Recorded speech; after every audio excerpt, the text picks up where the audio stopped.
Ang metalikong tunog ng susi sa seradura ay musika sa pandinig ni Daniel. Pagod siya mula sa 3 araw na business trip sa Cebu, ngunit ang pag-asang masisilayan ang namangiti ng kanyang asawa ay sapat na para pawiin ang lahat ng bigat sa kanyang katawan. Dahan-dahan niyang itinulak ang mabigat na pinto ng kanilang bahay sa isang eksklusibong village sa Alabang, iniingatang hindi makalikha ng ingay. Nais niyang sorpresahin si Michelle. Nais niyang makita kung paano magliliwanag ang mukha nito sa sandaling mapagtantong umuwi siya isang araw nang mas maaga sa inaasan. Matagumpay ang bihe, napirmahan ang kontrata sa isang malaking proyekto. At ngayon, ang tanging gusto na lang niya ay yakapin ang kanyang asawang 8 buwan ng nagdadalang tao at damhin ang pagsipa ng kanilang anak sa kanyang palad. Ngunit ang narinig niya pagkasara ng pinto ay nagpatigil sa dugo sa kanyang mga ugat. Akala mo ba tanga ako, Michelle? Akala mo ba hindi ko nakikita ang mga ginagawa mo? Ang boses ng kanyang ina, si Consuelo. Ang tinig na yon ay umalingaw-ngaw sa buong kabahayan, parang latigong humahampas sa hangin. Nabitiwan ni Daniel ang kanyang leather na maleta. Sa sahig ng entrada, ang puso niya'y biglang kumabog ng napakabilis. Hindi iyon ang normal na tono ng kanyang ina. Iyon ang tono na ginagamit ni Consuelo kapag nais nitong may sirain isang reputasyon, isang relasyon, isang kaluluwa. Mama Consuelo, pakiusap po. Wala po akong ginagawang masama. Ang boses ni Michelle ay nanginginig basag. Isang bagay sa kalooban ni Daniel, ang tila na biyak nang marinig iyon. Nilakbay niya ang pasilyo ng malalaking hakbang, sinusundan ang tunog ng mga boses. Mula sa itaas na palapag isang pinto, ang bahagyang bumukas. Si Luz Viminda o Luz ang kanilang kasambahay, na 6 na buwan pa lang sa kanila, ay sumisilip sa siwang ang mga matay ng lalaki sa takot.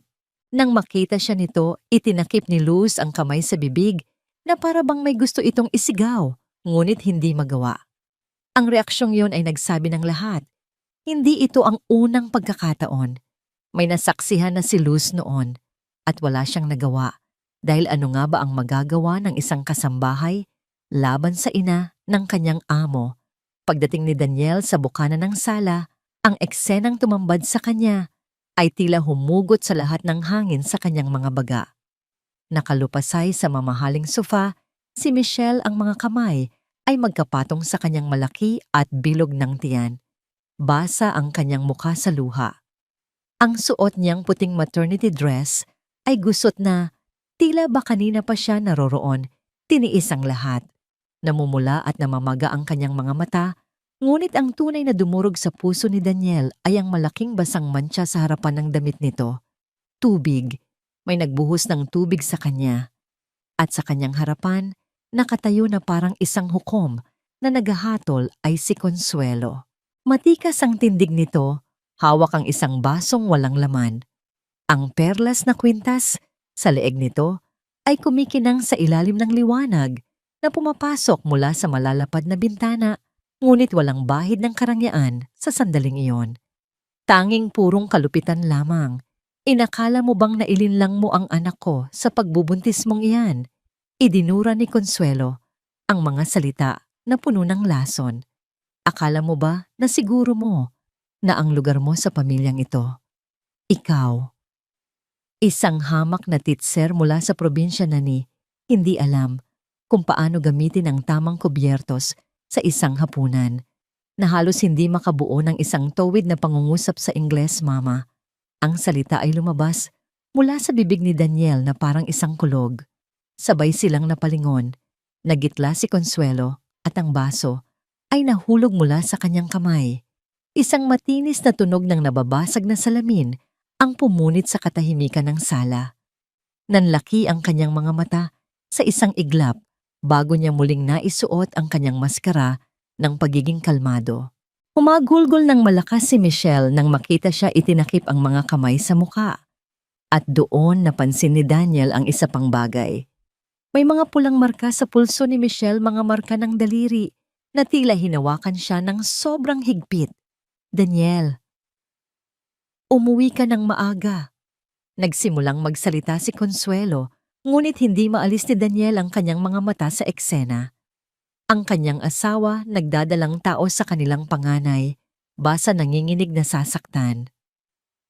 Ang kanyang ina, ang babaeng nagpalaki sa kanya ng mag-isa, matapos mamatay ang kanyang ama, ay may ekspresyong hindi pa niya nakikita na nakatutok sa ibang tao sa kanyang harapan. Ngunit nakita na yon ni Luz, at base sa lagim sa mga mata ng kasambahay, nakita na niya yon ng maraming beses. Anong nangyayari dito, tanong niya. Bawat hakbang papasok sa sala ay sinusukat kontrolado, ngunit ang galit ay nagsisimula nang kumulo sa ilalim ng kanyang pagtitimpi. At bakit basa ang asawa ko? Daniel anak, agad na nagbago ang tono ni Consuelo. Isang ngiti ang sumilay na napakabilis para maging totoo. Napakagandang sorpresa. Isang aksidente lang. Nagulat si Michelle sa pagdating ko at natapunan niya ng tubig ang sarili niya. Ako'y, huwag kang magsinungaling sa akin. Ang sigaw ni Daniel ay umalingaw-ngaw sa mga pader na tila nagpayanig maging sa mga salamin ng bintana. Ang ngiti ni Consuelo ay naglaho na parang usok. Mula sa pasilyo nakarinig si Daniel ng isang nanginginig na buntong hininga mula kay Luz. Mga taon ng pananahimik. Mga taon ng panunood sa mabait na dalaga na unti-unting sinisira. At sa wakas, may isang taong nakakita sa katotohanan. Sinubukang tumayo ni Michelle mula sa sofa, ngunit nahirapan siya dahil sa kanyang malaking tiyan. Agad na lumapit si Daniel sa kanya, tinulungan siya ng may matatag, ngunit magiliw na mga kamay. At doon niya naramdaman. Nanginginig si Michelle nang husto ang buong katawan ay nanginginig na parang dahon sa hangin. Lumapit si Daniel sa kanya, hinawakan ang kanyang mga kamay at nakita nang malapitan ang mga pulang marka sa kanyang pulso. Tumingin siya kay Michelle pagkatapos ay sa kanyang ina. Ang kanyang mga mata ay nanlilisik, isang malamig na apoy ang nag-aalab sa mga ito. Inilipat niya ang kanyang tingin kay Consuelo na ngayon ay namumutla na. Ang maskara ay tuluyan ng natanggal. Ang natira na lang ay ang pangit na katotohanan na nakatambad sa kanilang lahat. Tumingin si Daniel sa kanyang ina. Ang boses niya ay mababa at puno ng panganib. Nakita ko ang baso sa kamay mo. Nakita ko ang mga marka sa pulso niya. At narinig ko ang bawat salitang malason na sinabi mo.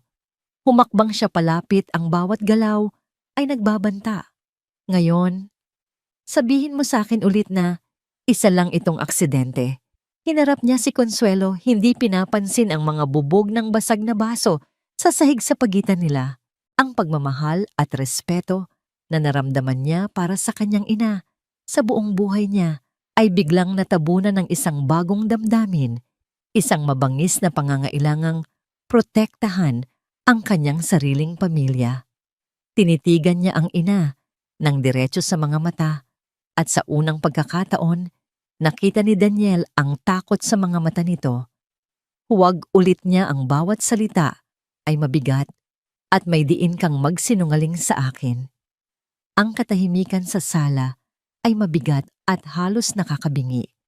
Tanging ang mahinang paghikbi ni Michelle ang maririnig at ang tunog ng sariling paghinga ni Daniel na mabilis at malalim. Nakatayo si Consuelo na tila isang estatwang nagyelo. Ang mukha ay namumutla sa ilalim ng mamahaling kolorete. Ang mga salita ni Daniel ay nakabitin sa hangin, isang paratang na hindi niya kayang itanggi. Luz, ang tawag ni Daniel, ay matigas at may awtoridad. Hindi niya inalis ang kanyang nanlilisik na tingin kay Consuelo. Halika dito. Narinig niya ang nag-aatubiling mga hakbang ng kasambahay mula sa pasilyo.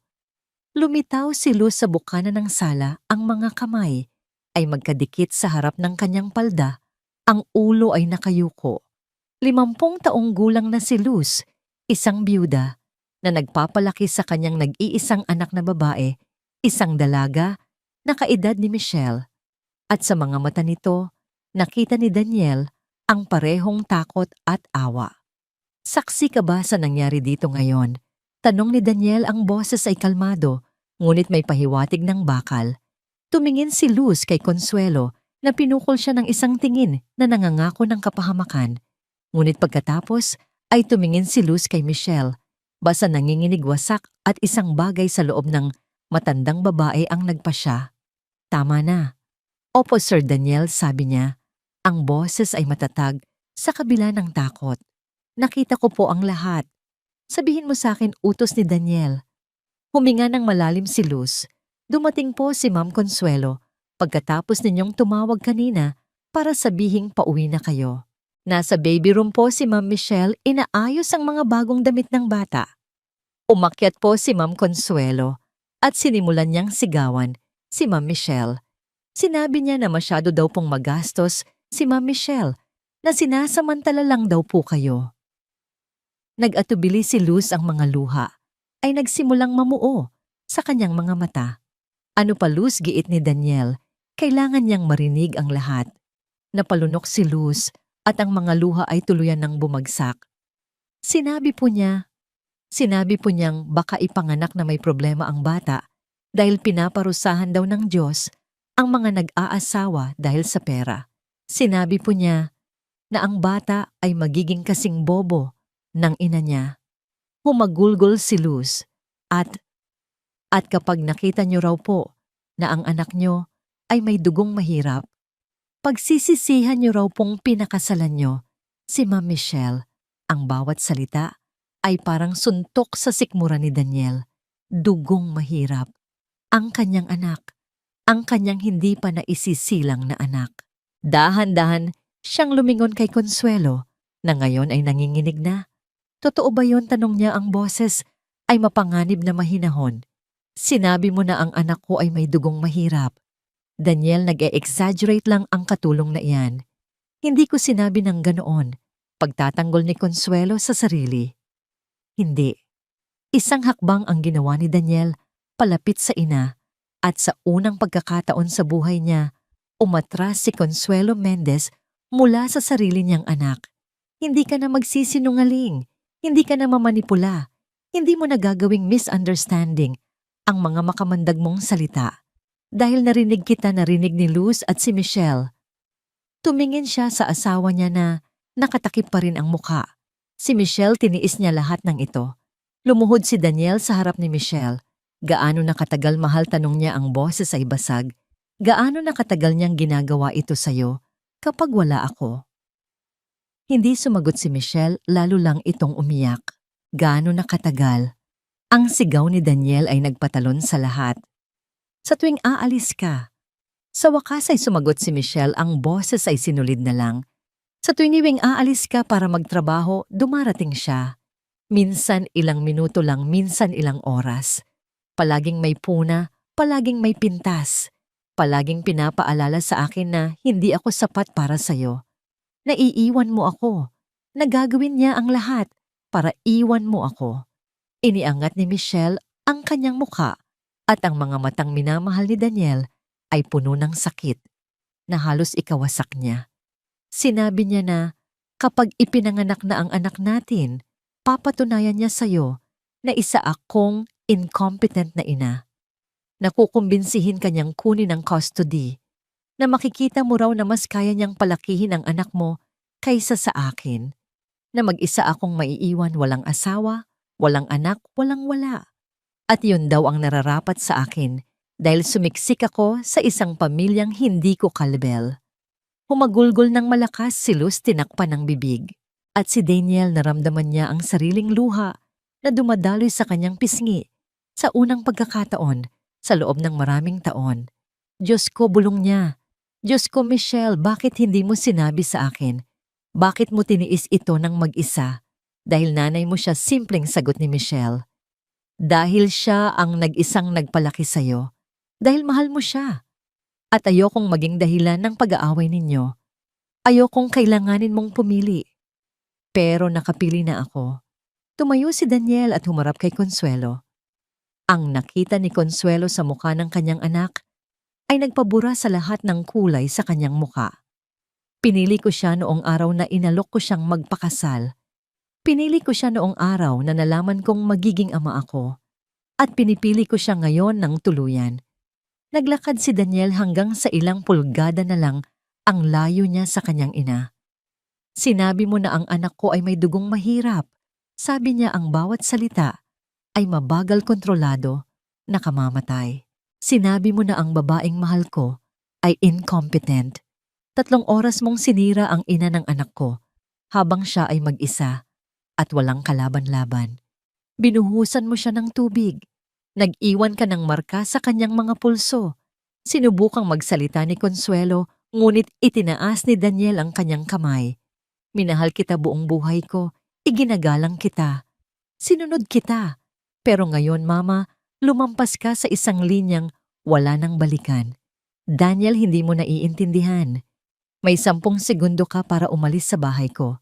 Sabi niya, ang boses ay malamig na tila galing sa isang estranghero. 10 segundo bago ako tumawag ng pulis at mag-file ng reklamo para sa pananakit sa isang buntis. Hindi mo gagawin yan sa sarili mong ina. Gagawin ko para sa asawa ko. Gagawin ko para sa anak ko. Dahil sila ang pamilya ko ngayon. Huminto siya at ang mga susunod na salita ay mas mabigat kaysa sa anumang nasabi niya sa buong buhay niya.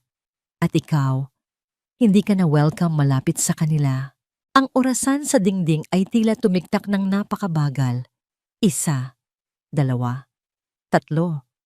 Tumingin si Consuelo kay Luz na umiwas ng tingin. Tumingin siya kay Michelle na nakayakap sa sarili. Tumingin siya sa kanyang anak na isang estranghero na may pamilyar na mga mata. Magsisisi ka rito, sabi ni Consuelo. Ang boses ay nanginginig sa galit.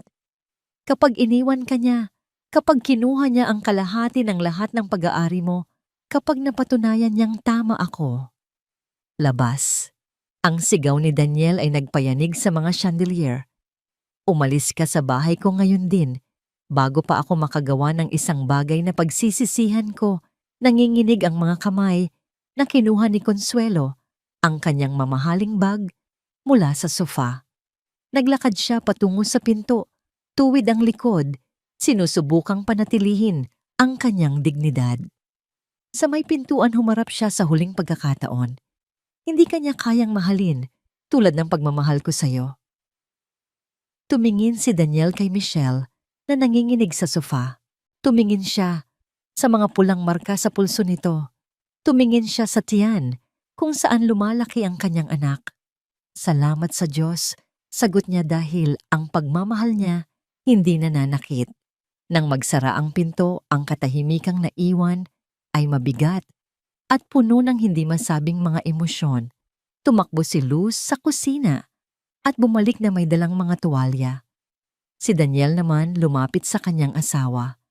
Nang makita niya ang isang nakabukas na maleta sa tabi ng aparador, puno ng mga damit ni Michelle, isang malamig na takot ang gumapang sa kanyang puso. Aalis ka sana, bulong niya, ang boses ay puno ng sakit. Tumingin si Michelle sa kanya pagkatapos ay sa maleta at pagkatapos ay sa pintong kalalabas lang ni Consuelo. Hindi ko na alam. Daniel, sagot niya, ang pagod ay malinaw sa kanyang boses. Hindi ko na alam kung ano ang kaya kong tiisin. Niyakap siya ni Daniel ng mahigpit. Hindi niya napagtanto kung gaano kalapit siya sa pagkawala ng lahat ng pinakamahalaga sa kanya. Ang pagpili ay ginawa na niya. Ngunit ngayon, nagsisimula pa lang ang tunay na laban. Ang laban para muling buuin ang tiwala, pagalingin ang mga sugat at tiyaking ang kanilang tahanan ay magiging isang tunay na kanlungan, hindi isang larangan ng digmaan. Si Luz ang bumasag sa katahimikan. Maghahanda po ako ng maligamgam na tubig at damit para kay Ma'am Michelle. Sabi niya ng marahan ng boses ay puno ng pag-aalala bago mabilis na umakyat sa itaas. Naiwan silang dalawa ni Daniel sa sala na papaligiran ng mga bubog mula sa basag na baso at ng bigat ng mga pangyayaring naganap. Lumuhod si Daniel sa harap ni Michelle at marahang hinawakan ang kanyang mga kamay, iniingatan ang mga namumulang marka sa pulso nito. Patawarin mo ako. Bulong niya ang bawat salita ay puno ng pagsisisi. Patawarin mo ako dahil hindi ko nakita, dahil hindi kita naprotektahan, dahil hinayaan kong mangyari ito.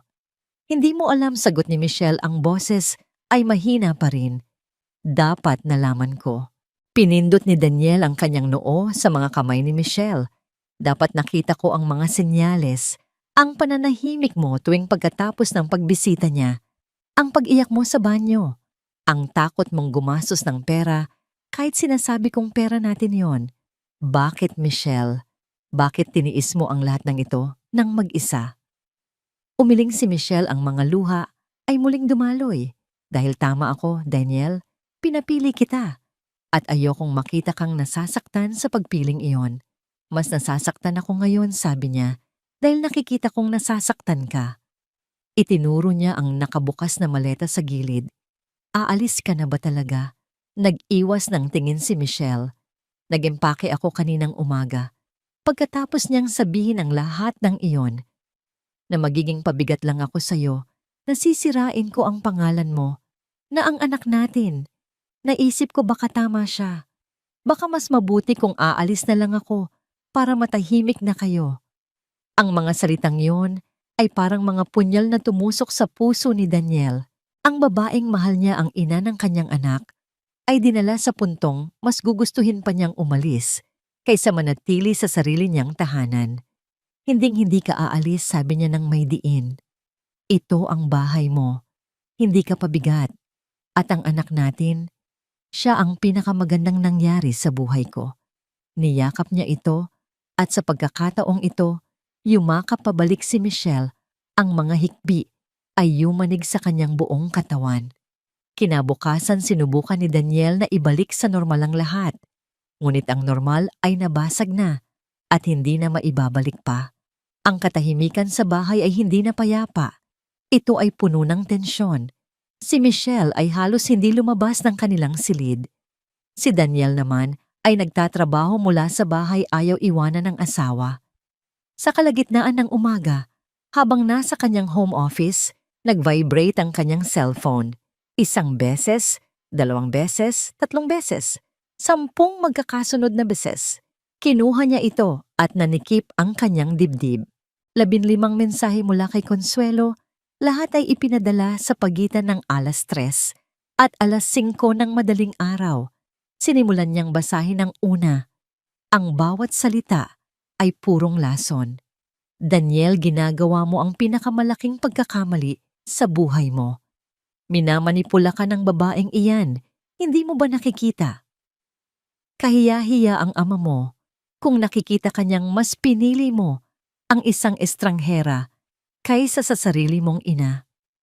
Kapag iniwan ka niya at iiwan ka niya, huwag kang lalapit sa akin. Binalaan kita. At ang huli ipinadala 5:14 ng umaga. Nakausap ko na si Dr. Mauricio.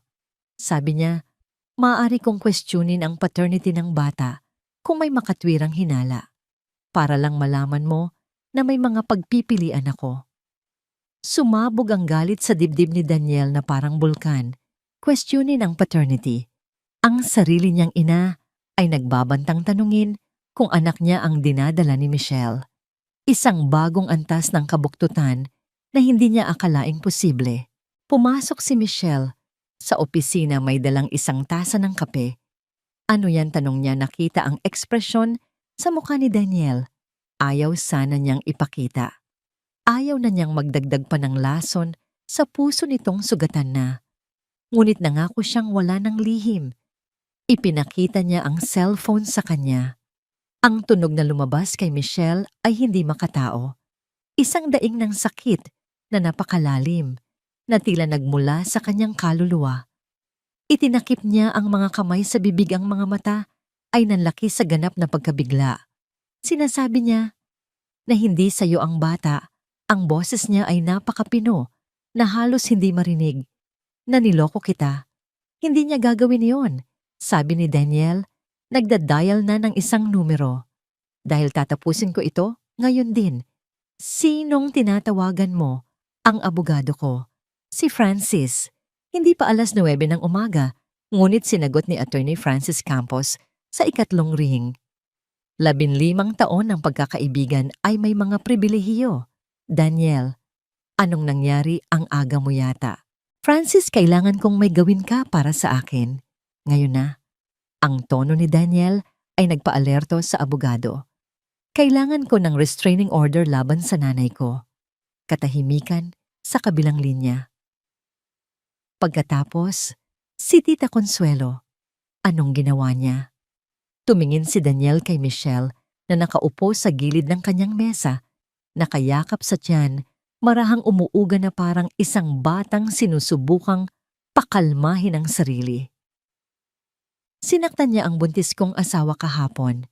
Binuhusan ng tubig, nag-iwan ng marka sa pulso, 3 oras siyang hinamak habang nasa biyahe ako. At ngayon, nagbabanta siyang questionin ang paternity ng anak ko. Diyos ko, saglit na natahimik si Francis. Daniel, hindi ko alam na ganyan nakalala. Walang nakakaalam, sagot ni Daniel, dahil isa akong duwag na nagkunwaring hindi nakikita ang mga nangyayari. Okay, huminga ka. Kailangan ko ng lahat ng dokumentasyon, mga litrato ng marka, kung nakikita pa mga testigo, mga text message na ipinadala niya. Lahat. Makukuha mo lahat iyan. Pwede ka bang pumunta dito ngayon? Nasa daan na ako. Nang ibaba ni Daniel ang telepono, umiiyak na naman si Michelle. Habang pinapatahan niya ito, may biglang naalala si Michelle, isang alaalang sinubukan niyang ibaon sa limot. Daniel, sabi niya, ang boses ay nanginginig. May isa pa. Isang bagay na hindi ko sinabi kahit kanino. Ano iyon, mahal? Mga 1 buwan na ang nakalipas. Nagsimulang manginig ang kanyang labi. Dumating si Mama Consuelo para mag-almusal. Nagtalo kami. Hindi ko na matandaan kung tungkol saan, pero sumisigaw na siya. Sinubukan kong umalis, pumunta sa kusina, pero sinundan niya ako. Nahilo ako, natalisod, at tumama ang ulo ko sa kanto ng mesa. Nawalan ako ng malay. Nanigas si Daniel. Ano, tumama ang ulo mo? Bakit hindi mo sinabi sa akin? Dahil paggising ko nandyan si Luz, binubuhusan ako ng tubig sa mukha ni mama mo. Sabi niya, nahimatay lang daw ako dahil sa stress. Normal daw sa buntis. At binalaan niya ako. Sinabi niya na kapag sinabi ko sa'yo, kukumbinsihin ka niyang nag-iimbento lang ako para makuha ang atensyon mo. Na ipapasok ka niya ako sa isang mental hospital. Na ang mga buntis na may psychotic episodes ay automatikong nawawalan ng custody sa anak. Ang bawat salita ay nagdagdag sa bigat na nararamdaman ni Daniel. Ang kanyang ina ay hindi lang malupit. Siya ay sistematiko. Kinakalkula, halimaw. Nagpatingin ka ba sa doktor pagkatapos noon? Umiling si Michelle. Magpapatingin ka ngayon, sabi ni Daniel. Kinukuha na ang cellphone. Tatawagan ko si Dr. Camille. Ngayon din. Pero Daniel, 1 buwan na ang nakalipas. Wala akong pakialam. Tumama ang ulo mo. Nawalan ka ng malay. At 8 buwan kang buntis. Kailangan kang masuri. Sinagot ni Dr. Camille Santos sa ikalawang ring. Nang ipaliwanag ni Daniel ang sitwasyon kabilang ang tungkol sa pananakit kahapon at ang pagkahimatay noong 1 buwan, naging seryoso at madalian ang boses ng doktora. Dalhin mo siya dito ngayon din, Daniel. Isisingit ko kayo. Kailangan ko siyang makita. Habang papunta sila sa klinika, hawak ni Daniel ang kamay ni Michelle.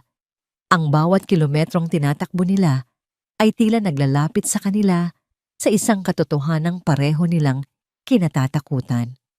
Ang mga sugat na idinulot ni Consuelo ay hindi lang sa balat. Ang mga ito ay mas malalim, mas nakatago at posibleng mas mapanganib kaysa sa kanilang inaakala. Ang klinika ni Dr. Camille Santos ay isang modernong gusali na may salaming pader at interior na idinisenyo para maging kalmado at nakaka-relax. Ngunit para kina Daniel at Michelle, ang bawat sulok ay tila sumisigaw ng panganib.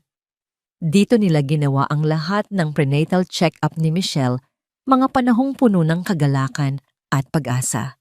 Ngayon, ang pagbabalik nila ay nababalot ng takot at kawalan ng katiyakan. Agad silang pinapasok ng doktora, isang babaeng nasa kalagitnaan ng 40, may mabait na mga mata, ngunit matatag na tindig. Iniwan muna ni Daniel si Michelle sa loob ng examination room. 10 minuto siyang naghintay sa labas, ngunit para sa kanya iyon ay parang ilang oras. Ang bawat segundong lumilipas ay nagpapabigat sa kanyang dibdib. Nang bumukas ang pinto, sinenyasan siya ni Dr. Camille na pumasok. Nakahiga si Michelle sa examination bed, nakalatag na ang malamig na gel sa kanyang tiyan para sa ultrasound. Sa mga mata ng doktora, may isang bagay na hindi lubos na maintindihan ni Daniel, isang halo ng profesional na pag-aalala at personal na galit. Mabuti ang lagay ng baby agad na sinabi ni Dr. Camille at naramdaman ni Daniel na halos manlambot ang kanyang mga tuhod sa ginhawa. Malakas ang tibok ng puso, tama ang paglaki para sa kanyang edad at maganda ang posisyon. Pero tanong ni Daniel dahil alam niyang may kasunod. Tumingin ng diretso ang doktora kay Daniel at ang galit na nakatago sa likod ng kanyang profesional na kilos ay lumabas. Pero si Michelle ay may mataas na presyo ng dugo, mapanganib na mataas. At nagpapakita siya ng mga senyales ng matinding stress na maaaring magdulot ng mga komplikasyon. Huminga siya ng malalim. Mr. Mendez, 8 buwan ko ng pasyente si Michelle. Sa mga unang buwan masaya siya malusog at nagliliwanag. Ngunit sa mga huling konsultasyon, napansin ko ang unti-unting paghina niya. Pagbaba ng timbang gayong, dapat ay tumataas ito. Malalalim na eye bags, mga senyales ng insomnia. At ngayon mga marka ng pisikal na pananakit. Nag-cross siya ng mga braso. Magiging prangka ako. Kung hindi magbabago ang sitwasyon sa inyong tahanan, irerekomenda kong i-admit siya sa ospital hanggang sa manganak. Dahil kung patuloy na sasailalim si Michelle, sa ganitong antas ng stress, may panganib tayo ng premature na panganganak. Pre-eclampsia o mas malala pa. Ang katahimikang sumunod ay kasing bigat ng tingga. Gaano kalala pinilit ni Daniel na ilabas ang mga salita. Kasing lala ng pagkawala ng sanggol, Mr. Mendez. Sagot ni Dr. Camille, ang bawat salita ay tumpak at walang paligoy-ligoy. Ang matinding stress sa isang buntis ay maaaring magkaroon ng nakamamatay na mga kahihinatnan. Humagulgol si Michelle, itinago ang mukha sa kanyang mga kamay. Naramdaman ni Daniel na gumuho ang buong mundo sa kanyang paligid. Ang kanyang ina ay hindi lang hinahamak ang kanyang asawa. Literal niyang inilalagay sa panganib ang buhay ng kanyang sariling apo. Hindi na siya lalapit pa sa nanay ko. Sabi ni Daniel, ang boses ay matigas na parang bakal, kahit kailan. At kung kinakailangan ibebenta ko ang bahay at lilipat kami sa ibang probinsya sa ibang bansa, kahit saan, kung saan magkakaroon ng kapayapaan si Michelle. Tumango si Dr. Camille. Simula iyan. Pero kailangan din ni Michelle ng psychological counseling. Ang trauma ay hindi basta-basta nawawala, kahit wala na ang nang-aabuso. Tumingin siya kay Michelle nang may mas malambot na ekspresyon. Mahal, ibibigay ko sa iyo ang contact number ng isang psychologist na dalubhasa sa mga buntis. At gusto kitang makita 2 beses sa 1 linggo mula ngayon. Kailangan kong subaybayan ng mabuti ang presyon mo. Paglabas nila ng klinika, tahimik si Michelle. Nagmamaneho si Daniel gamit ang isang kamay. Ang isa ay mahigpit na nakahawak sa kamay ng asawa. Muntik ko nang mawala ang anak natin sa wakas, ay sabi ni Michelle, ang boses ay walang laman. Dahil sa kanya, muntik ko nang mawala ang lahat. Pero hindi mo nawala, sagot ni Daniel, hinigpitan ang hawak sa kamay nito. At hindi mo mawawala. Dahil gagawin ko ang lahat, Michelle.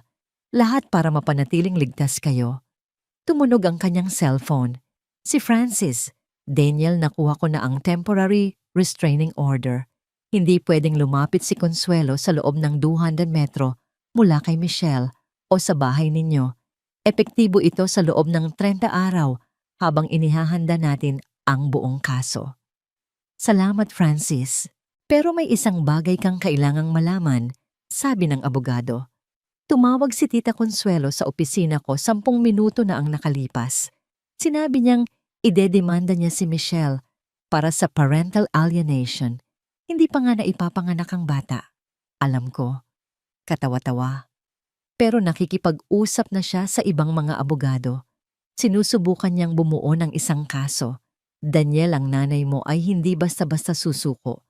Tiningnan ni Daniel si Michelle na narinig ang lahat sa pamamagitan ng speakerphone. Ang mukha nito ay parang papel sa putla. Kung gayon haharapin natin ang digmaan, sabi ni Daniel. At sa pagkakataong ito, sisiguraduhin kong mananalo kami. Pagdating nila sa bahay, may nakasuksok na isang sobre sa kanilang pintuan. Sa loob, isang larawan. Kuha ito ni Michelle mula sa malayo sa pamamagitan ng bintana ng klinika. At sa likod isinulat sa pamilyar na sulat kamay ni Consuelo, tumatakbo sa doktor para itago ang ebidensya matalino. Pero hindi ito gagana. Nabitiwan ni Michelle ang litrato. Nanlambot ang kanyang mga tuhod. Nasalo siya ni Daniel bago siya bumagsak. Habang hawak niya ang nanginginig na katawan ng kanyang asawa, isang malamig na katotohanan ang gumapang sa kanyang isipan. Hindi lang sila sinungalingan o hinamak. Sinusundan sila. Pinagmamasdan. Ang digmaan ay hindi pa nagsisimula. Matagal na pala silang nasa gitna nito. At si Consuelo ay hindi lang galit. Siya ay obsesyonado at mapanganib.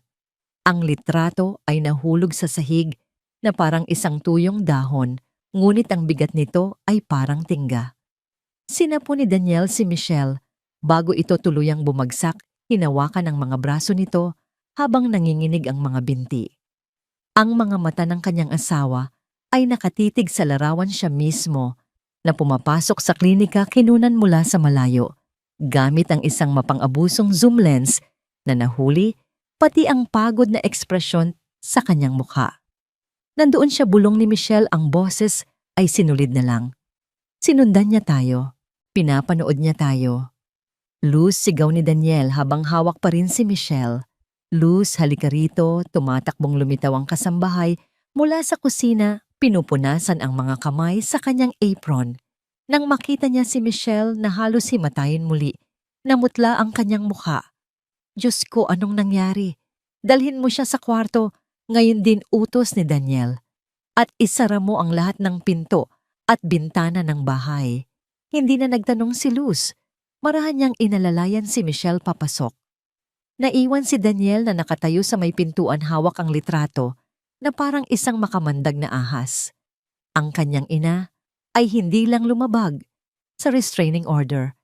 Ginawa niya itong isang laro, isang paraan upang ipakita ang kanyang kapangyarihan. Ang mensahe ay malinaw. Kahit saan kayo magpunta, abot kamay ko kayo. Walang lugar na ligtas para sa inyo. Nanginginig ang mga kamay na kinuha niya ang kanyang cellphone at muling tinawagan si Francis. Nilabag niya ang restraining order, sabi niya sa sandaling sumagot ang abogado. Sinundan niya kami sa klinika. Nag-iwan siya ng litrato sa pintuan ng bahay na may kasamang banta. Huwag mong hawakan ang kahit ano agad. Nasagot ni Francis. Magpapadala ako ng tao dyan para kolektahin yan bilang ebidensya. At hihiling ako ng mas mahigpit na order. Harassment na yan, Daniel. Stalking. Nahuhumaling na siya. Napasabunot si Daniel sa kanyang buhok. Nararamdaman ang desperasyon na sumisikip sa kanyang dibdib. Hindi siya titigil, Francis. Hindi hanggang makuha niya ang gusto niya. At ano ang gusto niya? Tumingin si Daniel sa loob ng bahay kung saan malamang ay nakasiksik si Michelle sa kama. Yakap ang kanyang tiyan, sinusubukang protektahan ang kanilang anak mula sa isang banta na wala man lang pisikal na anyo. Gusto niyang sirain si Michelle. Gusto niyang pagdudahan ko ang lahat. Gusto niyang bumalik ako sa kanya bilang ang masunuring anak na dati. Kung gayon, huwag mong ibigay sa kanya ang gusto niya, matatag na sabi ni Francis. Panatilihing ligtas si Michelle, idokumento ang lahat at hayaan mo akong gawin ang trabaho ko.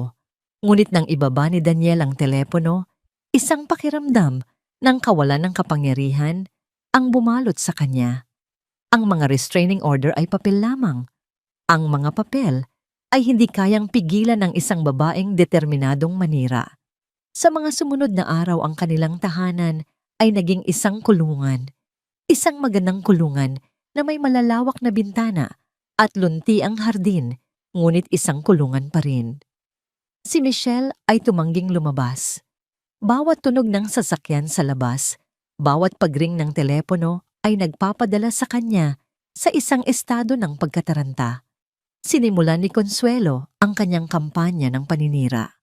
Ang unang tawag ay kay Tita Mercedes, ang nakababatang kapatid ng yumaong ama ni Daniel. "Mercedes, kailangan ko ng tulong mo. Humihihikbing," sabi ni Consuelo sa telepono. Si Daniel, kinokontrol siya ni Michelle. Hindi niya ako pinapayagang makita. Nag-aalala ako baka may problema sa pag-iisip ang babaeng yon. Napaka-paranoid, napaka-emosyonal, at dinadamay niya ang anak ko. Hindi agad naniwala si Tita Mercedes, ngunit ang binhi ng pagdududa ay naitanim na. Ang susunod na hakbang ni Consuelo ay mas pampubliko. Tinawagan niya ang kanyang matalik na kaibigan si Pilar, isang kilalang socialite at marites ng kanilang alta sosyedad na sirkulo. Ibinigay ni Consuelo ang kanyang utos. Isang hapon, habang si Daniel ay nasa kanyang opisina at si Michelle ay sinusubukang matulog, may isang mamahaling SUV na huminto sa tapat ng kanilang gate. Lumabas si Pilar, nakasuot ng designer na damit at malalaking salaming pang-araw at may hawak na cellphone. Itinutok niya ang kamera sa kanilang bahay at sinimulan ng isang Facebook Live. "Mga kaibigan, narito ako ngayon sa labas ng bahay ng aking pinakamamahal na kaibigan, si Consuelo Mendez." Simula ni Pilar, ang boses ay puno ng pekengawa. Ang kanyang nag-iisang anak na si Daniel ay nakatira dito kasama ang kanyang asawa. At sa loob ng maraming araw, ang kaawa-awa kong kaibigan ay pinagbabawalang makita ang sarili niyang anak at ang kanyang paparating na apo. Isang ina na isinakripisyo ang lahat, ngayon ay itinataboy na parang isang pulubi. Nagsimulang umiyak si Pilar para sa kamera. Hindi natin alam kung ano ang nangyayari sa loob ng bahay na yan, ngunit ipagdasal natin si Daniel. Ipagdasal natin na mabuksan ang kanyang mga mata sa katotohanan. At ipagdasal natin si Consuelo, isang ina, na ang tanging kasalanan ay ang magmahal ng labis. Ang video ay mabilis na kumalat. Ang mga komento ay bumuhos. "Kawawang Tita Consuelo. Sino ba yang asawa na yan? Gold digger siguro? Nakakahiya. Walang utang na loob na anak." Nalaman lang ni Daniel ang tungkol dito nang tawagan siya ng galit na si Francis. Agad niyang pinatay ang kanyang computer at tumakbo pababa, ngunit huli na ang lahat.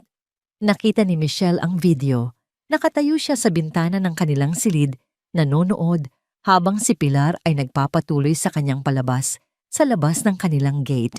Nang makita ni Daniel ang walang buhay na ekspresyon sa mukha ni Michelle, alam niyang nanalo na naman si Consuelo sa isang laban. "Hayaan mo sila," sabi ni Daniel, niyakap ang asawa mula sa likod. "Mga kasinungalingan lang iyan." Pero naniniwala sila, Daniel. Sagot ni Michelle, ang boses ay mahina. "Sa mundo ninyo ang kwento niya ang paniniwalaan nila. Ako lang ang hamak na tagalabas. Ang mga agaw, ang kontrabida." Kinabukasan ang paninira ay lumala. Isang social worker mula sa DSWD Department of Social Welfare and Development ang dumating sa kanilang pintuan. Isang babaeng nasa katanghaliang gulang, may dalang clipboard at seryosong mukha. "Mr. Daniel Mendez?" tanong niya. "Ako nga po. Ako si Gieng Reyes mula sa DSWD. Nakatanggap kami ng isang kagyat na ulat tungkol sa isang posibleng kaso ng domestic abuse at illegal detention ng isang buntis sa address na ito." Naramdaman ni Daniel na nawala ang sahig sa ilalim ng kanyang mga paa. Ang kanyang ina ay hindi lang nagkalat ng tsismis, gumawa siya ng isang formal opisyal na akusasyon na maaaring magkaroon ng malubhang legal na kahihinatnan. Nag-file siya ng isang reklamo na nagpaparatang na si Daniel ay isang mapang-abusong asawa na ikinukulong ang sarili niyang asawa. Kailangan kong makausap ang inyong asawa, sabi ni Geng Reyes, ang mga mata ay mapanuri, nang mag-isa. Ang hiling ng social worker ay tumama kay Daniel na parang isang malakas na sampal. Nang mag-isa, ulit niya sinusubukang kontrolin ang panginginig sa kanyang boses. Ang asawa ko po ay nasa maselang kondisyon. Ang anumang dagdag na stress ay maaring. Ginoo, putol ni Gengan Reyes, ang boses ay matatag, ngunit hindi walang simpatiya. Naiintindihan ko ang inyong pag-aalala, ngunit yun mismo ang dahilan kung bakit kailangan ko siyang makausap ng pribado. Bahagi ito ng protocol upang matiyak na malaya siyang makakapagsalita nang walang anumang panggigipit. Kung totoo ang sinasabi ninyo na wala kayong ginagawang masama, kung gayon wala kayong dapat ikabahala. Alam ni Daniel na wala siyang pagpipilian. Ang pagtanggi ay magmumukha lamang kumpirmasyon ng paratang. Tumango siya, ang panga ay naninigas sa pinipigilang galit. Tatawagin ko siya. Umakyat siya sa hagdanan, bawat hakbang ay parang may bigat na 1 tonelada. Kumatok siya sa pinto ng kanilang silid. Mahal, may bisita tayo, mula sa DSWD. Nang bumukas ang pinto, ang mukha ni Michelle ay puno ng pagkalito na agad, na naging takot nang makita niya ang ekspresyon sa mukha ni Daniel. Ipinaliwanag niya ang sitwasyon sa mahinang boses. Nakita niya ang pagkasindak sa mga mata ni Michelle, ngunit pagkatapos ay isang bagay ang nagbago. Ang takot ay napalitan ng isang pagod, ngunit matatag na determinasyon. Sige, sabi ni Michelle. Haharapin ko siya. Magkasama silang bumaba. Si Michelle sa kanyang simpleng maternity dress ay tila marupok sa tabi ng matikas na presensya ni Gengan Reyes. Ngunit sa kanyang mga mata may apoy na hindi pa nakikita ni Daniel sa loob ng maraming linggo. Maari po ba tayong mag-usap sa sala? Tanong ni Gengan Reyes. Siyempre, sagot ni Daniel. Ngunit nang akma siyang susunod, itinaas ng social worker ang kanyang kamay. Kung maaari po, Ginoo, sa labas muna kayo. Sa hardin o sa inyong opisina. Titiyakin kong hindi ito magtatagal. Daniel, wag mo akong iwan. Pakiusap ni Michelle, ang mga mata ay nagsusumamo. Lumapit si Daniel, hinawakan ang mga kamay nito. Kailangan, mahal, pero nandito lang ako sa labas ng pinto. Sa pasilyo, hindi ako aalis. Nang isara ang pinto ng sala, sumandal si Daniel dito, ang puso niya'y dumadagundong. Narinig niya ang mga pira-pirasong usapan. Ginang Mendez, may nagulat na ikinukulong ka rito, labag sa iyong kalooban. Totoo po ba yon? Hindi po. Sagot ni Michelle, ang boses ay nanginginig sa simula. Nandito po ako dahil ito ang bahay ko. Ngunit sinasabi sa ulat na ilang araw ka nang hindi lumalabas, na pinagbabawalan kang makipag-ugnayan sa iyong mga kamag-anak. Isang sandali ng katahimikan, at pagkatapos, nagsimulang magsalita si Michelle. Sa una, pautal-utal. Pagkatapos, habang nagpapatuloy ang kanyang boses, ay nagkaroon ng lakas. Ikinuwento niya ang lahat. Ang bawat mapanirang salita, ang bawat pananakot, ang bawat pagpapahiyang ipinaranas sa kanya ni Consuelo. Ikinuwento niya ang tungkol sa ibinuhos na tubig, ang mga marka sa kanyang pulso, ang banta sa paternity ng kanyang anak, ang pagkahimatay, ang litratong iniwan sa kanilang pintuan. Sa labas, nakikinig si Daniel, bawat salita ay parang kutsilyong humihiwa sa kanya. Ang sakit at kahihiyang tiniis ng kanyang asawa nang mag-isa ngayon ay inilalantad sa isang estranghero. Pagkaraan ng halos 1 oras, bumukas ang pinto. Ang ekspresyon sa mukha ni Gengan Reyes ay ganap na nagbago. Ang propesyonal na neutralidad ay napalitan ng galit na hindi maitago. Ginoo, sabi niya kay Daniel, ang ulat na ito ay walang basehan, ngunit ang mga ikinuwento ng inyong asawa, kung mapapatunayan, ay malubhang kaso ng psychological abuse at harassment. Isusulat ko sa aking ulat na ang nagreklamo ay maaaring managot sa ilalim ng batas para sa malisyosong pag-file ng kaso. Nakahinga ng maluwag si Daniel. Nang umalis si Gengan Reyes, niyakap niya si Michelle ng mahigpit. Napakatapang mo't bulong niya. Kinagabihan tumawag si Tita Mercedes. Ang kanyang boses ay puno ng pag-aalala. Daniel, nag-ayos ang ate mo ng isang family lunch bukas. Isang reconciliation lunch daw. Sinasabi niya sa lahat na darating kayo, na naayos na ang lahat at hihingi raw ng paumanhin si Michelle sa gulo na nagawa niya. Sumiklab ang galit ni Daniel. Ano, hindi kami pupunta. Alam ko, sabi ni Tita Mercedes, ngunit iyon ang patibong. Gumagawa siya ng isang salaysay. Kapag hindi kayo dumating, sasabihin niyang pinagbawalan ka ni Michelle na inilalayo ka niya sa pamilya, na iyon ang patunay ng parental alienation na isinasampa niya. Daniel, kailangan mong pumunta.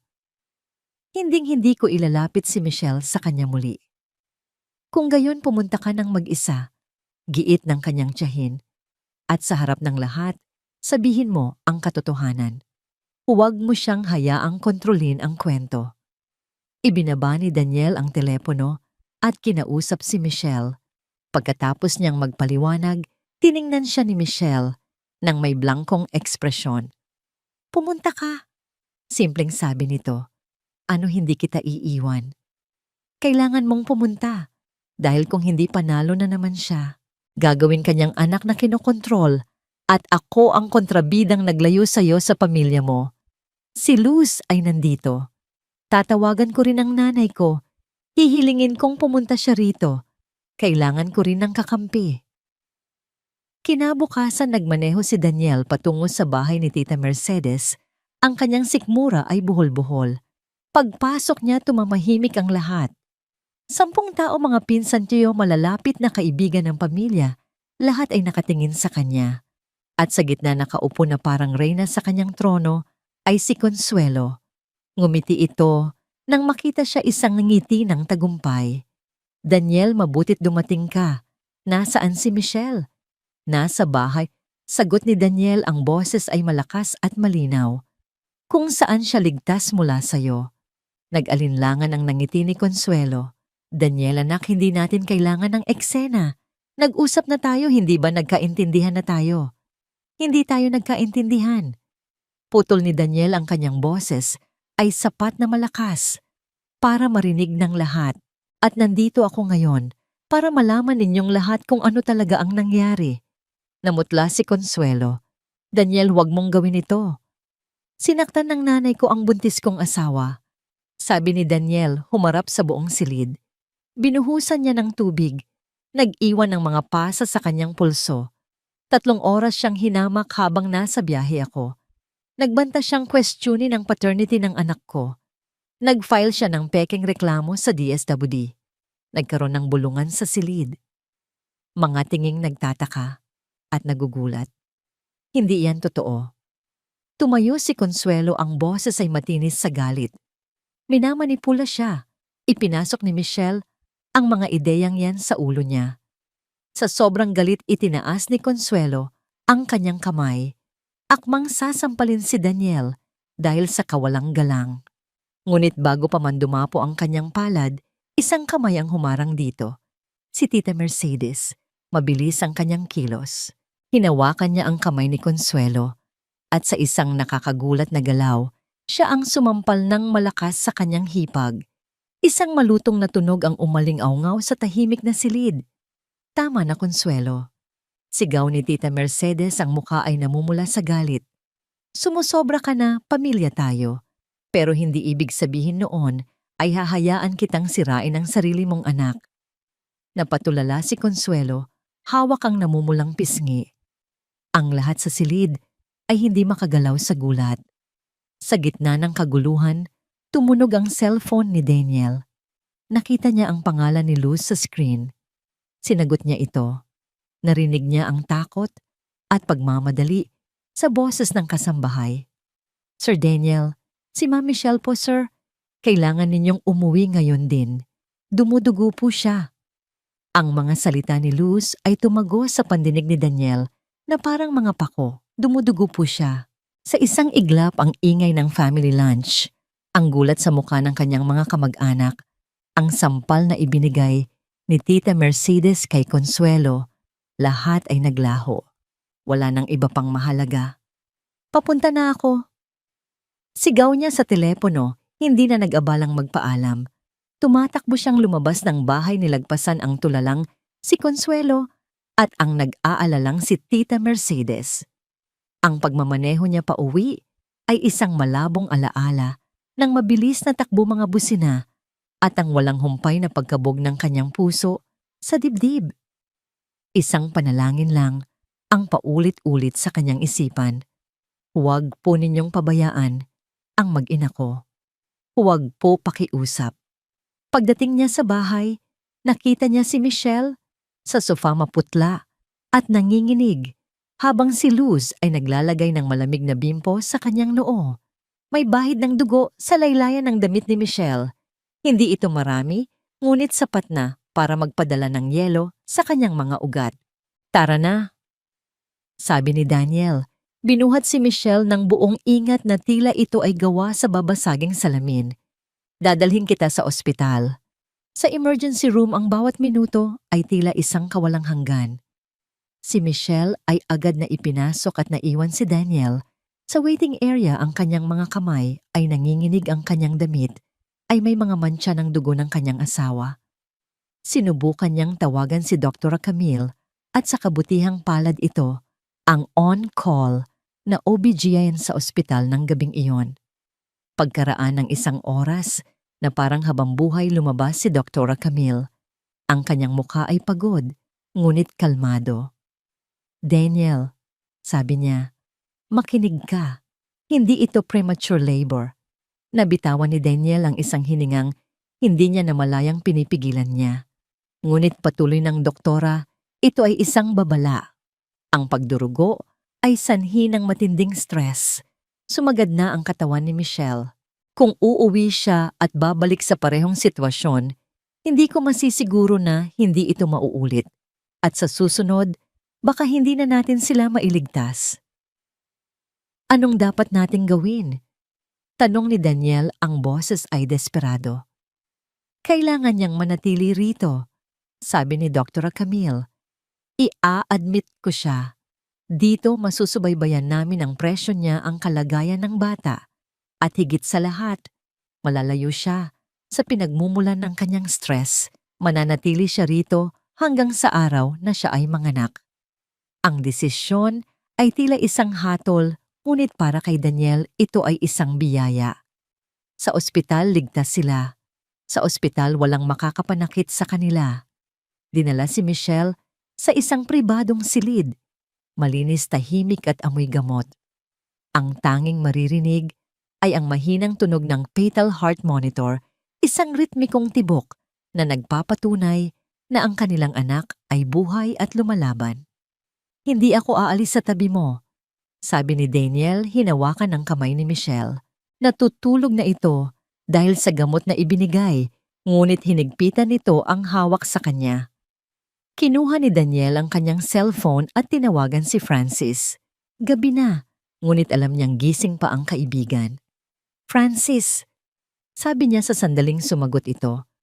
Nasa ospital kami. Okay si Michelle, pero kailangan siyang manatili rito hanggang manganak. Diyos ko, anong nangyari? Ikinuwento ni Daniel ang lahat. Ang pagdurugo, ang utos ng doktor. Tama na, Daniel. Sabi ni Francis, oras na para tapusin ito. Oo. Sagot ni Daniel, ang boses ay malamig at desidido. Gusto kong idemanda mo siya sa lahat ng posibleng kaso. Harassment, defamation, filing of malicious reports, lahat. Ipakita mo sa kanya na tapos na ang laro. Gagawin ko. Pangako ni Francis. Hayaan mo na akong bahala dito. Alagaan mo lang ang mag-ina mo. Kinabukasan ang unang bisita ay hindi inaasahan.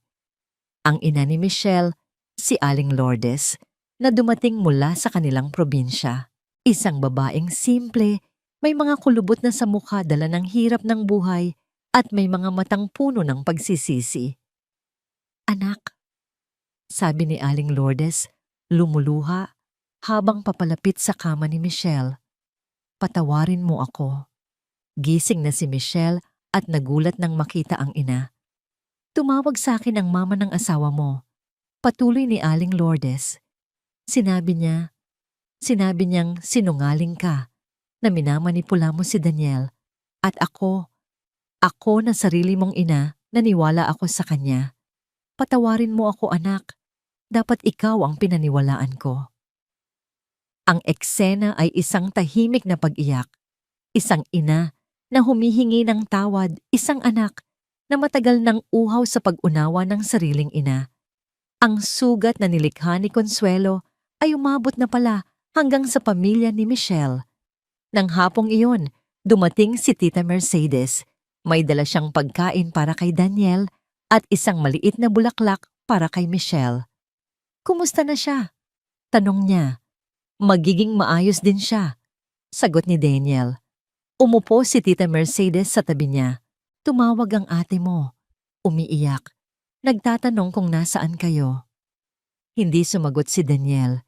May ibinigay siya sa akin. Sabi ni Tita Mercedes, kinuha ang isang sobre mula sa kanyang bag. Para sa inyo raw. Ayaw kong dalhin, pero nagmakaawa siya. Sabi niya, kung hindi ninyo babasahin, itapon ko na lang. Kinuha ni Daniel ang sobre. Sulat kamay ni Consuelo ang nasa labas. Tiningnan niya si Michelle na tumango nagbibigay ng pahintulot. Binuksan niya ito at binasa ng malakas. Ang sulat ay puno ng mga salitang paikot-ikot, mga pagtatangkang magpaliwanag. Ngunit sa pagitan ng mga linya may isang bagay na bago, desperasyon. Daniel, hindi ko sinasadyang saktan kayo. Natakot lang ako. Natakot akong mawala ka ang nag-iisa kong anak. Patawarin ninyo ako. Hayaan ninyo akong bumawi. Hayaan ninyo akong makita ang apo ko. Tiniklop ni Daniel ang sulat. Huli na ang lahat, sabi niya. Talaga bang huli na anak, tanong ni Tita Mercedes. Tumingin si Daniel sa kanyang asawa na mahimbing nang natutulog ang kamay ay nakapatong sa kanyang tiyan. Tumingin siya sa monitor na nagpapakita ng malakas na tibok ng puso ng kanilang anak. Ang silid na ito, na may 4 na puting pader at amoy antiseptic, ay naging kanilang kanlungan.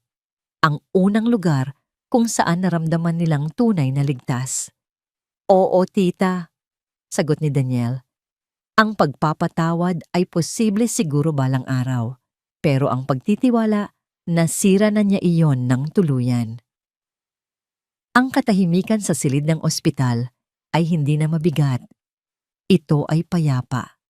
Isang kapayapaan na ipinaglaban nila ng husto.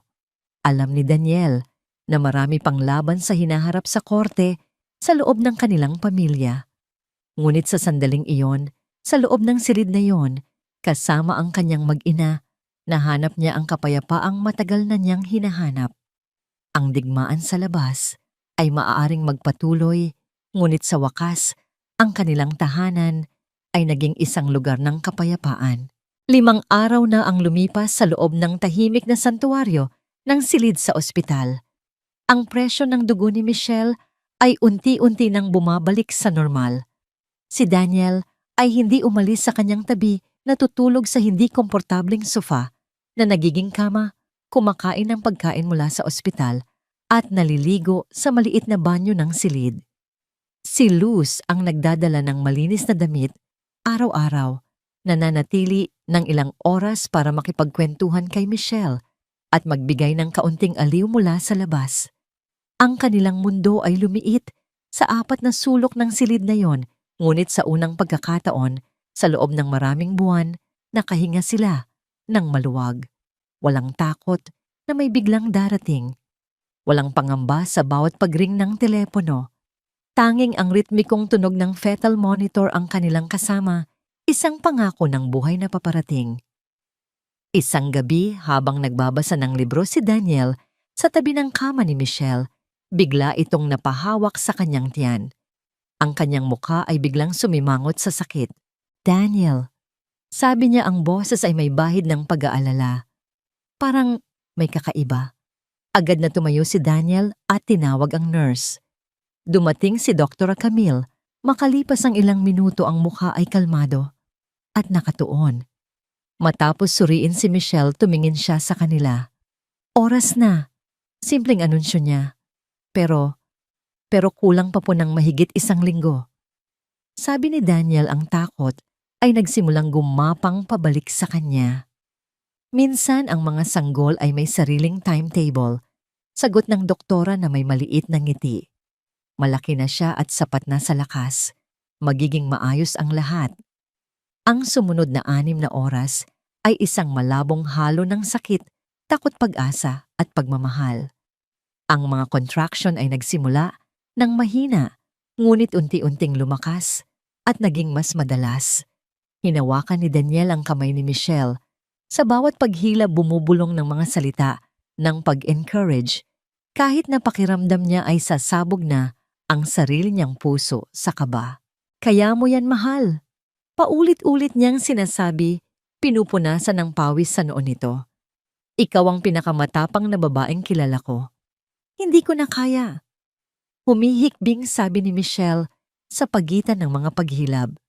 Ang sakit-sakit na. Kaunti na lang. Sabi ni Daniel, tinitingnan ang monitor na nagpapakita ng tibok ng puso ng kanilang anak, malakas at matatag.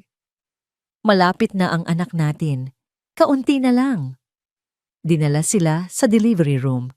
Ang mga ilaw ay nakakasilaw. Ang mga tunog ng mga makina ay nakakabingi.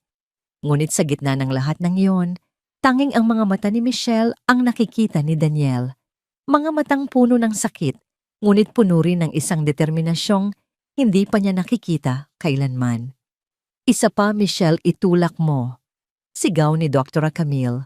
Sa isang huling malakas na puwersa, isinuko ni Michelle ang lahat ng kanyang lakas. At pagkatapos, sa gitna ng kontroladong kaguluhan ng silid, isang tunog. Ang pumunit sa hangin. Isang malakas, malusog na iyak. Ang pinakamagandang tunog na narinig ni Daniel sa buong buhay niya. Babae. Masayang anunsyo ni Dr. Camille, ang ngiti ay abot tenga. Malusog, perpekto at napakalakas ng baga. Inilagay ng nurse ang maliit na sanggol na balot pa sa dugo at vernix sa dibdib ni Michelle. At sa sandaling iyon, nakita ni Daniel ang kanyang asawa na magbago. Ang babaeng pagod at nasasaktan ay naging isang ina. Ang lahat ng sakit sa kanyang muka ay napalitan ng isang pagmamahal na dalisay at walang kapantay. Hello, mahal ko. Bulong ni Michelle, hinahaplos ang maliliit na pisngi ng sanggol. Hello, prinsesa ko. Ang tagal kang hinintay ni Mommy. Umiiyak si Daniel, hindi na pinansin ang pagtago nito. Ganoon pala ang pakiramdam. Ganoon pala ang makita ang isang himala. Hinawakan niya ang ulo ng sanggol na puno ng maitim na buhok gamit ang isang nanginginig na daliri. Perpekto siya. Bulong niya. Kasing perpekto ng nanay niya. Anong ipapangalan natin sa kanya? Tanong ni Michelle, hindi inaalis ang tingin sa kanilang anak. Matagal na itong pinag-isipan ni Daniel. Sa mga gabing hindi siya makatulog sa mga sandaling puno ng kawalan ng katiyakan, isang pangalan ang laging bumabalik sa kanyang isipan. Luz, sabi niya. Tumingin si Michelle sa kanya, nagulat. Dahil kay Luz Viminda, paliwanag ni Daniel. Ipinagtanggol niya tayo noong wala nang ibang gumawa. Karapat-dapat siya sa karangalang ito. Luz. Sinubok ni Michelle ang pangalan habang nakatingin sa kanilang anak. Isang maliit na ngiti ang sumilay sa kanyang mga labi. Luz Mendez, gusto ko yan. Mahal ko yan. Nang dalhin ang sanggol para sa mga unang pagsusuri, hinawakan ni Michelle ang kamay ni Daniel. Nagawa natin. Sabi niya habang dumadaloy ang mga luha ng kagalakan. Sa kabila ng lahat, nagawa natin. Ikaw ang gumawa. Sabi ni Daniel, hinahalikan ang kamay nito. Napakalakas mo. Magkasama tayong naging malakas. Pagtatama niya, kinabukasan ng balita, ay kumalat na. Ang unang bisita ay si Tita Mercedes, may dalang mga pink na lobo at isang malaking bouquet. Umiyak siya nang makita ang sanggol sa likod ng salamin ng nursery. Kamukhang kamukha mo siya, Michelle. Sabi ni Tita Mercedes, pinupunasan ang kanyang mga luha. Magiging kasing ganda ng nanay niya. Gusto mo siyang makilala, alok ni Michelle. Nang unang binuhat ni Tita Mercedes, ang maliit na si Luz muling bumuhos ang kanyang mga luha. Welcome sa mundo, munting anghel. Mayroon kang pinakamatatapang na mga magulang na kilala ko. Si Luz Viminda ay dumating kinahapunan pagkatapos ng kanyang trabaho. Nang malaman niyang ipinangalan sa kanya ang bata, napahagulgol siya. Hindi ko po karapat-dapat sa ganitong karangalan, ma'am sir. Umiiyak niyang sabi. Naging duwag po ako ng maraming beses. Pero noong pinakakailangan nagsalita ka. Matatag na sabi ni Michelle. Naging saksi ka. Tinulungan mo kaming manalo. Luz, napakahalaga mo sa amin. Binuhat ng matandang babae ang sanggol na tila ito ang pinakamahalagang kayamanan sa mundo. Poprotektahan ko ang batang ito na parang sarili kong apo. Ipinapangako ko. Sa gitna ng tahimik na pagdiriwang na iyon, tiningnan ni Daniel ang kanyang bagong pamilya. Hindi lang sila tatlo. Kasama nila si Tita Mercedes na pinili ang katotohanan kaysa sa pagkakamag-anak. Kasama nila si Luz na pinili ang katapatan kaysa sa takot. Ito ang kanyang tunay na pamilya. Walang balita mula kay Consuelo. At sa unang pagkakataon, hindi yon mahalaga. Ang kanilang mundo ay kumpleto na. Ang unang sigaw ni Luz ay hindi lang isang sigaw ng isang bagong panganak. Ito ay isang sigaw ng tagumpay. Ang simula ng isang bagong buhay, malayo sa anino ng nakaraan. Ang ikatlong araw sa ospital ay nagdala ng isang hindi inaasahang paghahatid. Isang nurse ang pumasok sa silid, tulak-tulak ang isang cart na may malaking karton na kahon. May delivery po para sa inyo. Sabi niya, iniiwan ang kahon sa mesa. Walang nakasulat na pangalan ng nagpadala, tanging ang pangalan lang ni Michelle. Nagkatinginan sina Daniel at Michelle. May pag-aalinlangan sa kanilang mga mata. Maingat na binuksan ni Daniel ang kahon. Sa loob nakapatong sa isang kama ng puting satin ay isang magandang nakabind na photo album. Balat nito ay gawa sa tunay na leather at sa gitna ay nakaukit ang mga salitang, "Para sa aking apo." Nanginig ang kamay ni Daniel habang binubuklat niya ito. Ang bawat pahina ay puno ng mga luma at kupas na larawan niya. Noong siya ay sanggol, isang paslit na natututong maglakad, isang batang lalaki sa kanyang unang araw sa eskwela, isang tinedyer na may awkward na ngiti. Mga sandali na tanging si Consuelo lamang ang mayroon. Mga alaalang binuo nilang dalawa bago pa ang lahat ay naging komplikado. Sa unang pahina may isang maikling sulat isinulat sa pamilyar ngunit nanginginig na sulat kamay. Para sa aking apo Luz, ito ang mga larawan ng iyong ama noong siya ay bata pa. Para malaman mo kung saan ka nanggaling, para makilala mo ang kwento ng iyong pamilya. Isang araw kung papayagan ng iyong mga magulang, gugustuhin kitang makilala. Ngunit sa ngayon, mamahalin kita mula sa malayo.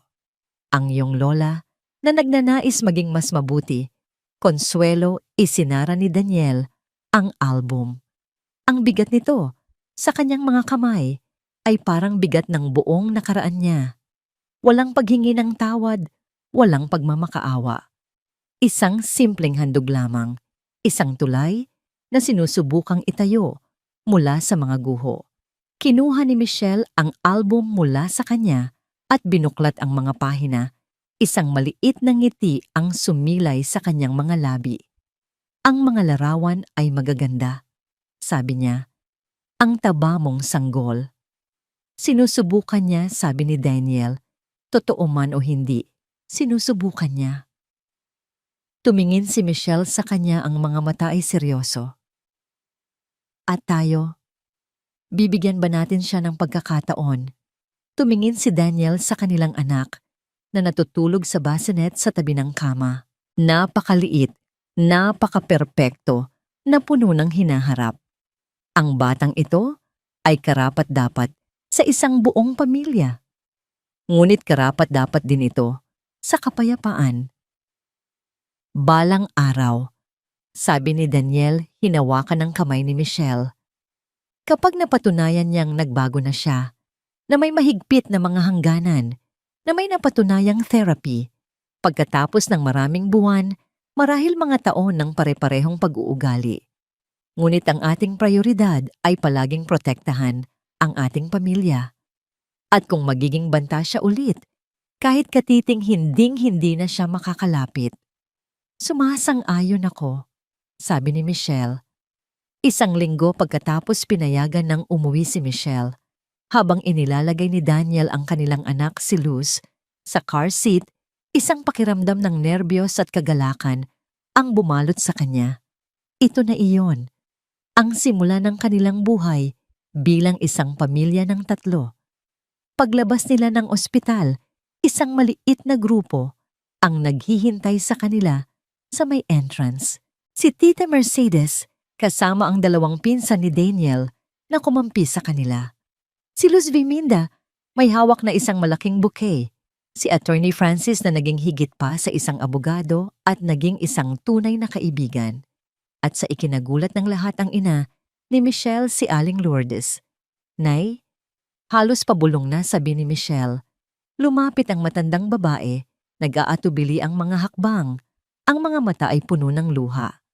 Patawarin mo ako, anak. Sabi ni Aling Lourdes, ang boses ay basag. Nagkamali ako.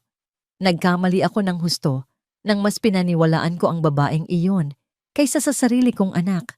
Hayaan mo akong bumawi. Hayaan mo akong makilala ang apo ko. Tumingin si Michelle kay Daniel na tumango. Ibinigay ni Michelle ang sanggol sa kanyang ina.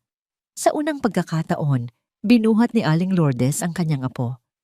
Ang pangalan niya ay Luz, sabi ni Michelle, at maaari mo siyang bisitahin kahit kailan mo gusto. Pero Nay, kailangan ninyong maintindihan. Kami ni Daniel ay isang koponan. Ang nangyari ay nagpatatag sa amin at walang sino man ang makapaghihiwalay sa amin muli. Tumango si Aling Lourdes, hindi makapagsalita. Hinahagkan lang ang apo habang umiiyak. Sa sasakyan, pauwi mabagal ang pagmamaneho ni Daniel habang si Michelle ay bawat 5 segundo ay sumusulyap sa likod. Ayos lang ba siya? Tanong ni Daniel sa 10 beses. Perpekto siya. Sagot ni Michelle. Natutulog na parang isang anghel. Pagdating nila sa kanilang kalye, isang sorpresa ang naghihintay sa kanila. Isang malaking banner ang nakasabit sa kanilang gate, gawa sa puting tela na may mga pink na letra, Welcome Home, Princess Luz. Pagbukas ng gate, ang hardin ay pinalamutian ng mga lobo. Si Luz Viminda pala ang nag-organisa ng lahat. Mayroon pang cake at pansit sa kusina. Hindi niyo na po kailangang mag-abala. Sabi ni Michelle, naluluha sa tuwa. Bawat prinsesa ay karapat-dapat sa isang royal welcome. Sagot ni Luz Viminda na may malaking ngiti. Nang gabing iyon, pagkatapos umalis ng lahat ng bisita, naiwan sina Daniel at Michelle sa baby room na inihanda nila ng may buong pagmamahal. Si Luz ay natutulog sa kanyang bagong kuna, balot sa isang pink na kumot. Tingnan mo ang ginawa natin. Bulong ni Michelle, hinahaplos ang pisngi ng kanilang anak. Isang buhay, isang pamilya, isang hinaharap. Ikaw ang gumawa niyan, pagtatama ni Daniel. Tiniis mo ang mga bagay na hindi dapat tiisin ng sino man at sa kabila noon, pinili mo ang pag-ibig kaysa sa pait. Magkasama nating pinili. Sabi ni Michelle, niyakap siya ni Daniel. Alam mo ba kung ano ang napagtanto ko? Ang nanay ko maraming taon niya kung sinubukang turuan tungkol sa pamilya, katapatan at pag-ibig. Pero ikaw ang tunay na nagturo sa akin. Humarap siya kay Michelle. Ipinakita mo sa akin na ang pamilya ay hindi tungkol sa dugo o obligasyon. Ito ay tungkol sa pagpili. Tungkol sa paggising araw-araw at pagpili na magmahal, lumaban at manatili. At magpapatuloy ka bang pumili? Tanong ni Michelle, ang mga mata ay nagniningning. Hinalikan ni Daniel ang kanyang noo. Araw-araw, magpakailanman. Gumagalaw sa kanyang pagtulog ang maliit na si Luz, Isang munting ngiti ang sumilay sa kanyang mga labi. Sa wakas ang kanilang tahanan ay napuno ng kapayapaan. Isang kapayapaan na pinaghirapan pinaglaban at ngayon ay kanila ng tuluyan. Ang mga bagong simula ay madalas na masakit, ngunit para sa kanila, ito rin ay napakatamis. Ang mga sumunod na buwan ay isang malabong ngunit magandang halo ng mga gabing walang tulog, pagpapalit ng lampin, at ang matamis na amoy ng baby powder. Ang kanilang bahay na dating naging entablado ng takot at pighati ay napuno na ngayon ng mga bagong tunog ang mahinang pag-iyak ni Luz kapag nagugutom ang malambing na oyaye ni Michelle at ang malakas na halakhak ni Daniel tuwing ngumingiti ang kanilang anak. Bumalik si Daniel sa trabaho ngunit iba na siya. Ang dating career-driven na arkitekto ay natutong umuwi ng maaga. Mas pinipili niyang paliguan ang kanyang anak kaysa dumalo sa mga social event. Nahanap niya ang isang uri ng tagumpay na hindi maibibigay ng anumang kontrata o proyekto. Si Michelle naman ay unti-unting namukadkad. Ang dating anino ng takot sa kanyang mga mata ay napalitan ng kumpiyansa ng isang ina. Nagsimula siya niyang magpinta muli, isang libangan na matagal na niyang kinalimutan. Ang bawat hagod ng brush sa canvas ay isang pagpapalaya, isang pagbawi sa kanyang sarili. Ang kanilang pamilya ay lumago sa isang paraan na hindi nila inaasahan. Si Tita Mercedes ay naging isang lola sa lahat ng paraan. Maliban sa dugo, laging may dalang pasalubong at mga kwento. Si Aling Lourdes ay bumibisita mula sa probinsya isang beses sa isang buwan. Bawat pagbisita ay isang pagkakataon upang pagalingin ang kanilang nasirang relasyon. At si Luz Viminda, ang tapat na kasambahay, ay naging isang pundasyon ng kanilang tahanan, ang tagapag-alaga hindi lang ng sanggol, kundi pati na rin ng kapayapaan sa loob ng bahay. Si Consuelo ay nanatiling isang anino sa malayo. Nakatanggap sila ng mga update mula kay Tita Mercedes. Seryoso raw ito sa kanyang therapy. Ibenta raw nito ang malaking bahay ng pamilya at lumipat sa isang mas maliit na kondo. Sinimulan daw nitong magboluntaryo sa isang ampunan. Mga hakbang ito maliliit ngunit makabuluhan. Nagpapadala siya ng mga regalo para kay Luz tuwing Pasko at kaarawan nito, laging sa pamamagitan ni Tita Mercedes, hindi kailanman lumalabag sa invisible na hangganan na kanilang itinakda. Isang gabi sa unang kaarawan ni Luz, ang kanilang hardin ay puno ng mga bisita. Isang simpleng pagdiriwang kasama lamang ang mga taong tunay na nagmamahal sa kanila. Habang pinapanood ni Daniel si Michelle na tinutulungang hipan ni Luz ang kandila sa kanyang cake, isang pakiramdam ng lubos na pasasalamat ang bumalot sa kanya. "Masaya ka ba?" Bulong niya sa asawa. Ngumiti si Michelle, ang mga mata ay nakatuon sa kanilang anak na pumapalakpak sa tuwa. Higit pa sa masaya, buo. Sa wakal, pakiramdam ko ay buo ako. Pagkatapos ng party, habang natutulog na si Luz sa kanyang kuna, magkayakap silang nakaupo sa veranda, nakatingin sa mga bituin. "Naalala mo ba noong sinabi mong tinuruan kita kung ano ang tunay na pag-ibig?"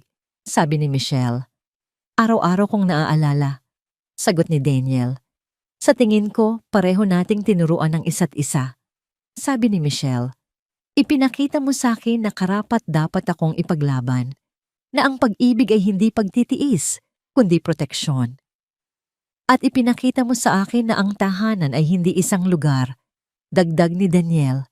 "Hindi ito gawa sa kahoy o bato. Ito ay kung nasaan ang mga taong mahal mo. Ito ay isang pagpili na ginagawa mo araw-araw. At pinipili kita, Michelle, araw-araw." Hinalikan niya ito. Ang halik na yon ay hindi na puno ng desperasyon o takot tulad ng mga halik nila sa gitna ng unos. Ito ay kalmado, panatag at puno ng isang pangako na mas matibay kaysa sa anumang pagsubok. Ang kwento nila ay hindi perpekto. May mga peklat na mananatili. May mga alaala na minsan ay babalik para magdulot ng sakit. Ngunit ang mga iyon ay paalala na lamang ng kanilang pinagdaanan mga marka ng laban na kanilang ipinanalo. Si Consuelo Baca, balang araw, kapag si Luz ay sapat na ang gulang para makaunawa, maaari nilang subukang buksan muli ang pinto. Ngunit sa ngayon, ang kanilang pamilya ay kumpleto na. Sila ay nakahanap ng isang pamilyang binuo, hindi sa dugo, kundi sa katapatan. Isang tahanan na itinayo hindi sa yaman, kundi sa paggalang, at isang pag-ibig na napatunayang kayang lampasan ang pinakamadilim na bagyo at lumabas na mas maliwanag at mas matatag. Gumagalaw si Luz sa kanyang kuna, isang mahinang ungol ang kumawala sa kanyang mga labi. Nagkatinginan sina Daniel at Michelle at sabay na ngumiti. "Tayo na," sabi ni Michelle. "Tinatawag na tayo ng prinsesa natin." Tumayo sila magkahawak kamay at pumasok sa loob. Papunta hindi sa isang bahay na puno ng multo ng nakaraan, kundi sa isang tahanan. Isang tahanan kung saan ang bawat tibok ng puso ay isang salitang mahal kita. Isang tahanan kung saan sa wakas natagpuan nila ang kanilang kapayapaan. Ang laban ay tapos na. Ang buhay na puno ng mga di perpektong ngunit magagandang sandali ay nagsisimula pa lamang. At sa gitna ng lahat isang katotohanan, ang nananatiling malinaw, ang tunay na tahanan ay kung saan tumitibok ang puso. At ang mga puso nila sa wakas ay tumitibok ng sabay-sabay sa iisang ritmo sa loob ng mga pader na kanilang pinaglaban para maging isang tunay na kanlungan.